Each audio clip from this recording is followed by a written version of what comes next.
Alors maintenant, dernière étape, les représenter dans un repère. Donc, plusieurs choses. On est déjà sur une fonction affine. On a vu que ces deux-là étaient une fonction affine et celle-là une fonction linéaire. Donc, ici, la première chose à faire, c'est qu'une fonction affine, on a dit que sa représentation graphique, c'était une droite. Qu'est-ce qu'il me faut au minimum pour pouvoir tracer une droite? C'est 2 points. Donc, il me faut 2 endroits où j'ai les valeurs de la fonction. Donc, il me faut 2 images. Une image qui est facile à prendre, c'est 0. Je calcule f de 0. Donc, c'est 3 fois 0 plus 4. Donc, 3 fois 0, 0 plus 4, ça me donne 4. Donc, ça va me donner un premier point d'abscisse 0 et d'ordonnée 4. Et puis après, je prends un autre point. Bon, alors pas trop proche du premier, d'accord, parce que sinon c'est pas très pratique pour tracer ensuite. Par exemple, je ne sais pas, on peut prendre moins 2. Donc 3 fois moins 2 plus 4. Donc 3 fois moins 2, ça fait moins 6. Moins 6 plus 4, moins 2. Donc en 0, je suis à 4.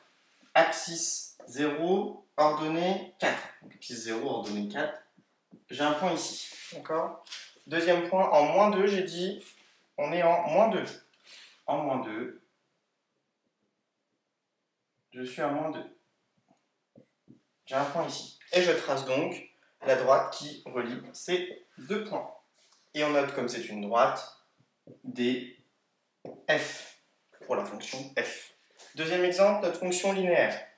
Une fonction linéaire, c'est encore plus facile, on sait que c'est une droite, la représentation graphique, mais en plus, elle passe par l'origine, donc je sais tout de suite qu'elle passe ici. Donc je n'ai besoin que d'un deuxième point, du coup. Donc je prends un deuxième point, je sais pas, par exemple 4. G de 4, c'est 1,5 fois 4. Alors la moitié de 4, c'est 2. Donc en 4, l'image de 4 par ma fonction G, c'est 2. Donc en 4, 2. Et je trace la droite qui passe par ces 2 points. Alors je vous ai dit tout à l'heure que sur notre fonction affine, on avait le 3 qui s'appelait coefficient directeur et le 4 ordonné à l'origine. Alors ordonné à l'origine, c'est ce qu'on a fait ce calcul ici. Le 4, on pouvait tout de suite le placer en abscisse 0. J'ai un point qui a une ordonnée de 4. C'est mon ordonnée à l'origine. Donc rien qu'avec la forme, je sais que ce 4-là, je vais avoir un point en 0, 4. J'aurais eu un 5, j'aurais eu un point en 0, 5. J'aurais eu moins 2, j'aurais eu un point en 0, moins 2. D'accord ? Et mon coefficient directeur, alors ça, vous verrez ça en seconde aussi, mais il faut bien essayer de voir à quoi ça peut correspondre. C'est ce qui donne l'inclinaison, la pente, d'accord, de votre droite. Okay, donc ici, vous voyez que 3 est plus grand qu'un demi. Donc vous voyez bien que la pente de la droite bleue est plus difficile à grimper que la pente de la droite rouge.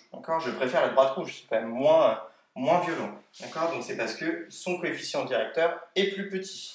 Okay, donc comment on peut aussi le lire, ce 3 ? Par exemple, vous partez d'un endroit, quand vous vous décalez de 1 sur l'axe dans la même direction que l'axe des abscisses, ici, 1, vous allez monter de 1 cran, 2 crans, 3 crans.